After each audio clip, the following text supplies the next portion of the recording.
just like it over there. Okay. John, you want to join me on stage? So this morning, when we had our session on New York, one of the things that it actually came up later as well, this idea that every company is a technology company, and that New York, among its many advantages, is all the disparate industries we have here that are global in scale and are simultaneously realizing that they are tech companies.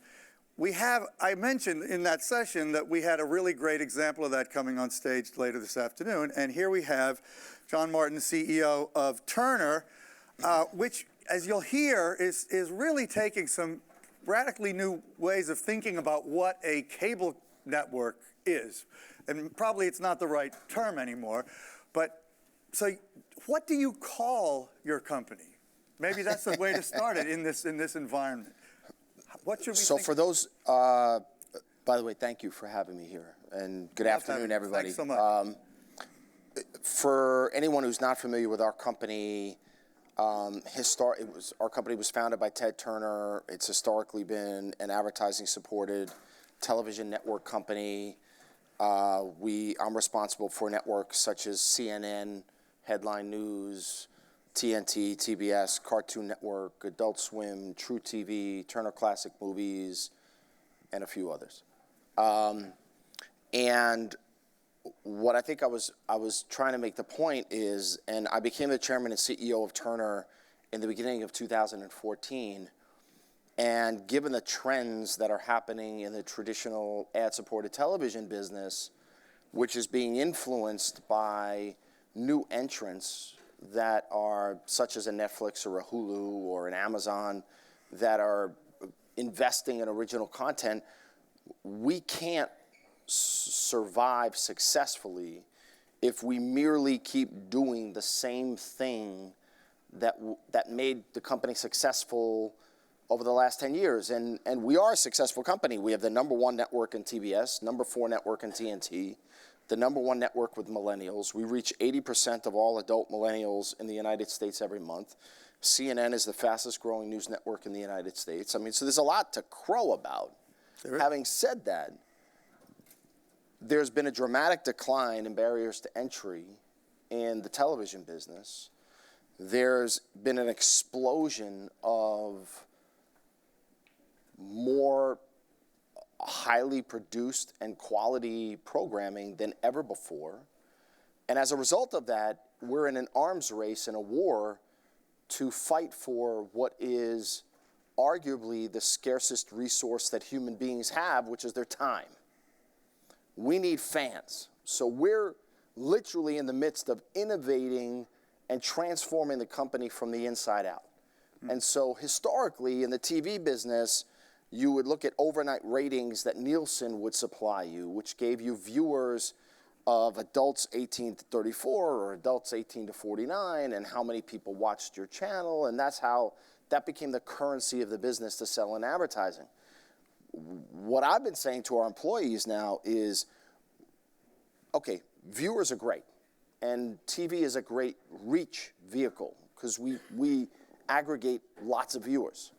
But we need fans.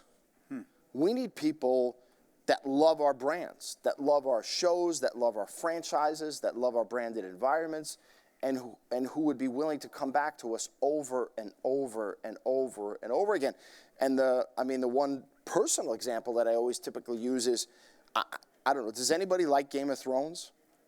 A few people. Like HBO could put anything, anywhere on Game of Thrones, and I'm there. And I'd pay money for it. I would spend the time for it because I'm a fan. Yeah. That's what we need. Yeah, well, I asked you on the phone, Hulu's sort of been struggling along for a while. You guys are among those invested in it. And now it has Handmaid's Tale, and wow, it's like transforming its image in the whole ecosystem. Well, a hit show could do that. Yeah. That's the nice thing about the business. So and really going back to your issue of the battle for attention, I mean, this is becoming a huge topic in the tech industry itself because Facebook and Google in particular are your real enemies there, because they are so good at commanding attention. As one pundit has been saying recently, you know, they each have like 1,000 engineers whose whole job is to figure out how to keep your attention and keep you from clicking away. So you have to have a very strong pull to get people to do something different. But obviously you have some very powerful brands and networks that are doing that. Well, we do, and I appreciate your kindness in the way you asked the question. But one of the things that has dramatically changed over the last several years at Turner is we realize that we have to become much, much more capable and sophisticated in technology. So it used to be that we would have our signal that would get, you know, sent up to a satellite, and then we called it a day because we were a wholesaler and we were in business with cable satellite telco partners. By the way, these partners pay us $5.5 billion a year. We love them. But, and there has always been an argument in the media business or in the video content business, is content king or is distribution king?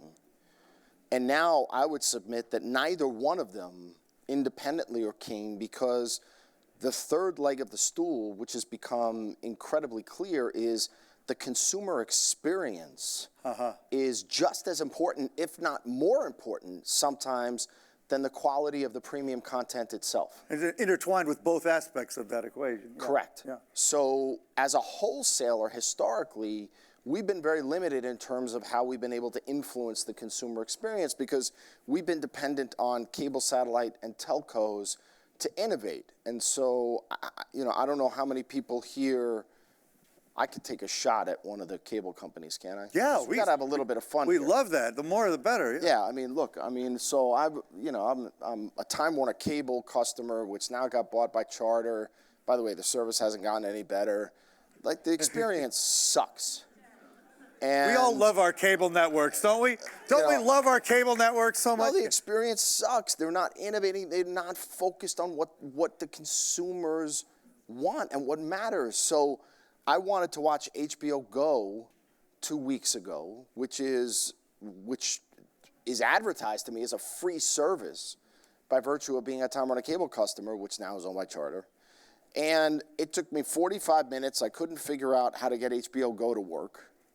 Then I said, all right, well, I like Homeland, so maybe I'll try Showtime Go. Another 45 minutes, couldn't figure out how to get that thing to work. Yeah. So I wasted 90 minutes, and then I went to Netflix and watched a pretty good TV show. Yeah. That's the difference. That's what we're competing against. So ultimately, what I've been talking about as a CEO of Turner is, over the longer term, we are going to need to be responsible, I believe, for owning and controlling the end-to-end consumer experience. Okay, but didn't you say those people give you $6.5 billion? 5.5. 5.5. Okay, 5. It should be 6.5. 1 billion. No, now that you said it should be 6.5, but we'll get still, working on that tomorrow. So you got to hold on to that revenue. Yeah, no, that's the balancing act. Yeah, right? that sounds hard. Yeah. Yeah, I have a hard job. Yeah. But that's a little bit of the prisoner's dilemma, right? I mean, that's how do you innovate and serve ultimately what the consumer is going to expect? Because the consumers are going to ultimately move to the experiences that they know and love. And I think, video content in general across the United States, consumption is increasing. But it's happening in different ways, right? And more of it is happening on these things. And 5-7 years ago, if somebody told me that adults would have the patience to watch a full-length movie on one of these, I would be like, good luck with that. Because I'm an 80-inch on the wall guy. But you know what? They are. And soon in their glass. Exactly. And the fastest growth in video consumption over the next 5 to 7 years is going to be in mobile. So we, thankfully, as you kindly said, we have strong brands, but more and more we need to figure out how to get our brands in front of where consumers want to experience them. So CNN, as an example. I hope everybody watches. There's no Fox News fans here. There probably are, but you know what? Please don't Everyone here please probably don't raise your watches hand. CNN, even if they also watch Fox Okay. stuff. Well, this is a relatively young group, so I don't think anybody could watch Fox News. I'm having a little fun. CNN plays a major role in the media ecosystem. That was a joke. I'm sorry, that was a bad joke. Wait. But if you look at the average age of the adults in the United States who watch CNN, the linear network, it's 58 years old. 3 years ago it was 62. So we're actually bucking the trend in the television ecosystem by getting younger. And we're working hard at that. So it's 58 on TV. The average age of an adult in the United States who watch or consume CNN on their desktop, CNN.com, is 48. Then, if you go to a mobile device, the average age of somebody who's consuming CNN on a mobile app is 38. Wow, that's interesting. And then, if you say, because my daughter's 19 years old, she's a sophomore at NYU. I had her when I was 3. She interacts with CNN, but she does 2 things in the morning when she wakes up. She goes to Instagram and she goes to Snapchat. So she's consuming news via Snapchat, and the average age of somebody consuming CNN on Snapchat is 27. So we have to think about how to capture audiences across decades worth of genres. And what's really critically important is you have to think about it very, very differently, because the CNN experience on Snapchat is significantly different from what the CNN experience would be on the TV. But going to your earlier point, you're controlling the interface and the direct customer connection on all of those age groups except for the oldest one. Correct, although Snapchat is, we have a lot of input into that. But Yeah, but yes. I mean, you designed a Snapchat digital, channel or whatever, I mean, right? Yes, and Jeff Zucker, who runs CNN, is doing an incredibly fantastic job in what is a very tough job. But the discussions that he and I have with respect to the importance of the CNN brand, we have to have nothing short of the best digital products in the world. And that's still very, very much a work in progress. But yet we've been, number one overall in terms of news service with CNN, number one in politics, number 3 with CNN Money. I mean, we're starting to move into verticals, and I'm really proud of what the brand permission of CNN has and how that can travel globally. And when you can compare it to those news organizations that people most often compare CNN to in the United States, almost none of them have a significant digital presence, and none of them are really global. So we're doing fine. Yeah, well, you're so global, it's true. Couple of quick things I want to hit before we go to the audience, but I want to hear from them. But one thing that, first of all, you told me on the phone that you had experienced sort of a prototype beta video distribution thing when you were in Atlanta. Is that something you could talk about, like what might be coming, that kind of thing, and how it could possibly work? Yes. I'll talk about it for a few minutes. Jeremy Legg, our Chief Technology Officer, if anybody really wants to know how it works, go see him. I'm not talking about the detailed mechanics, but the idea that there's almost an internet-like way. But here's the idea. Yeah. The idea is that very soon, very, very soon, we will be able to, by virtue of combining the traditional broadcast and IP stacks, video stacks, we will be able to essentially serve different versions of linear television networks to consumers. Over the cable system? Yes.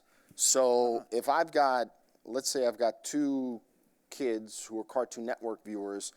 One's a female, one's a male. The female loves Powerpuff Girls and the male loves Teen Titans. We will be able to understand over time, through a variety of mechanisms, who's watching the TV, and we will be serving linear video content to those individuals based on the probability that they will have a higher likelihood of wanting to watch it. That's a crazy idea in the TV business. Well, it's it still never keeps, been done before. It keeps the cable systems in the loop to keep paying you that $5.5 billion too. Well, no, they're going to have to pay us a lot more. Okay, they pay you That, more. Cool, I mean, fine. But now, is that because the cable systems also provide the internet access typically that's possible? well, it's internet-connected TVs. So Yeah. if you have an internet-connected TV, whether the cable system's providing it or some other, I mean, anybody, you just need an internet connection. So that kind of, you predict we will be experiencing your channels that way within a not distant future? How long?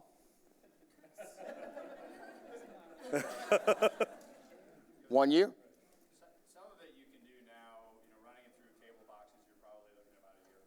Wow, that's very cool. Okay, the other quick thing I wanted to ask you Just about write was, that down. was 'cause East. That's going to be in your One of the things incentive that- comp goals for next year. One of the things that most surprised me when I was prepping, I actually went to hear John speak at another talk recently, is his commitment to esports, which how many people here have never heard of esports? Okay, there's a fair number. What is it and why are you committed to it? Well, I hadn't heard of it much before a couple of years ago. Somebody came and said, we have this incredible first mover advantage idea in esports. And I said, well, what the hell is that? And now I have a 10-year-old son. This is all this kid does, except when I constrain him and try to make him do homework and eat vegetables. But the idea of esports is individuals, viewers, fans, watching professional gamers, Video gamers. Yeah. play video games. So whether it's Minecraft or any of the competitive games that are being broadcast, it is I didn't know. It is an enormous viewer phenomenon. It's been a stadium Huge thing in secular South growth. Korea for a long They're time. selling out arenas. Yeah, arenas, yeah. But now, So where's your because business when my son goes, well, Dad, that guy's an athlete. I'm going, well, no, he's not. He's a video gamer. But he is an athlete. He's an e-athlete because his skills are better than anybody else who's actually trying to do that. And where do you make money on that, though? Where's the business there? Well, we are the broadcast partner, the licensed partner for the television rights, and we also broadcast on Twitch some of the Which is owned by largest Amazon, tournaments. right? Isn't Twitch owned by Amazon? Yes. Uh-huh. Yeah, but we get paid from them. Good. So, yeah. So they're the distributor in that case. Yeah. Okay, I just had to get you mentioning that because I thought it was so. Who has a question for John or a comment? Okay, back there, please identify yourself. Take the mic. Hi, I'm Charlene Flick. Hi. Hi, I'm a technology attorney, and I'm also the. I know, sorry. And I'm also the founder of New York's Virtual Reality Content Creators. Okay. And lately, I've been immersed in VR and AR, and I want to know if you've. I know that you have. You've had some experiments, but I want to know to what extent, and if you have faith in the medium. Great question. Because I if you don't have say beyond yes, you're in faith. trouble. I was just going to say, and you've heard me talk about this before. When 3D came on and everybody thought that 3D was going to transform the television business, I never believed it. VR is something that's completely different. It's like going from a 56K modem to broadband.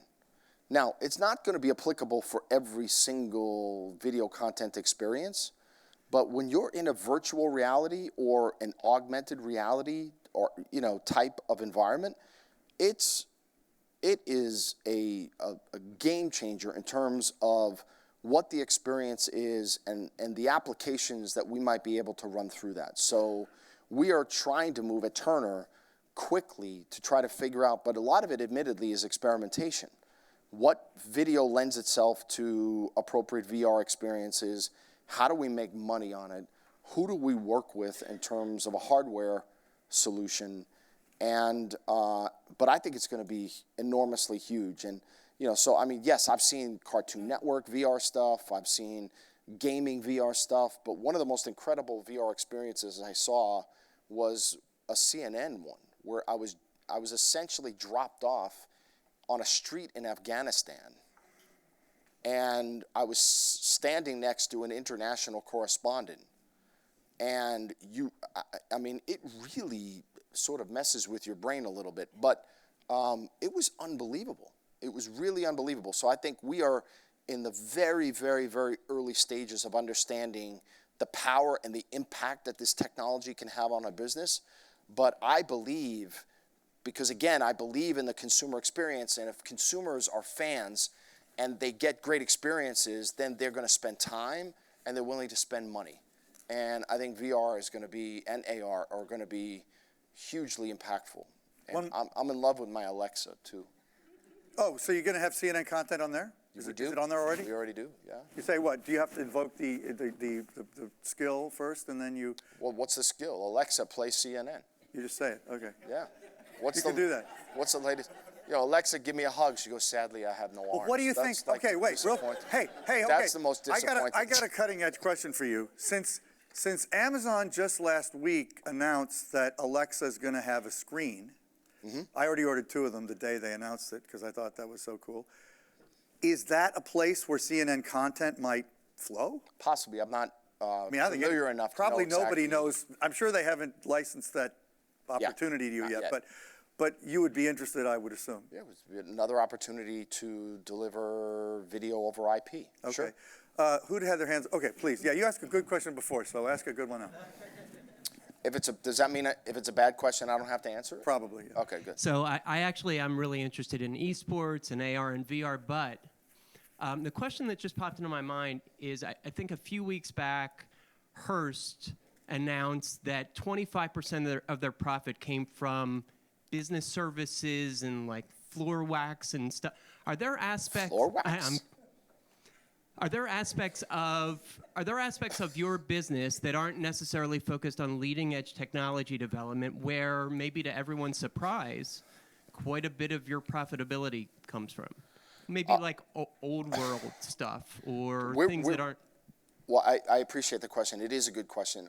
And one of the areas where I think we have not executed as well as we should be executing is in traditional consumer products, licensing and merchandising, and experiential types of services. So in Thailand, we have a Cartoon Network water park.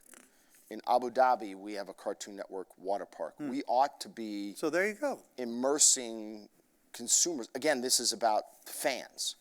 So if we can actually tap into fandom, and if we have opportunities then to sell people stuff, whether it's T-shirts or dolls or go to a theme park, or we're going to be trying to do a lot more of that. Okay, one more. Here. Right behind you. There it is. I didn't know where you were. I just wanted to make a comment. I don't have a question. That's good. But I have lived abroad all my life, and I wanted to highlight for you the importance of CNN Global and how you have an incredible opportunity to influence people, because in odd parts of the world, everybody watches CNN. And that really is the news, the news that people respect. So I just wanted to throw that little pat on the back. Well, I appreciate the comment, and this is going to sound like I'm playing to the question, but there has never been a time in this world, I think, in the history of the world, where CNN's journalistic mission has not been as important as it is right now. And that's true inside the United States, but it's also true outside of the United States. And one of the things I think people underappreciate is we spend a couple of $100 million more per year than any other news organization globally on news gathering and programming. And we do that by choice and on purpose, because when there is news breaking around the world, we want to have more resources in more places to be able to bring those stories to consumers. And the world is getting smaller every day. People are more and more connected. And I couldn't be more proud of the position that CNN has. So I appreciate the comment. Thank you very, very much. And we're going to continue to do what we're doing. And that's an upbeat note to end on, because that was really, Thank you, David. and that's true. Any of us who are traveling in the next few weeks would almost guaranteed turn on CNN International if we're outside of the U.S., because you're going to have to watch what's happening in the next few weeks, I'm Yeah. afraid. Thank you. Thank you for... Thank you so much, John. Really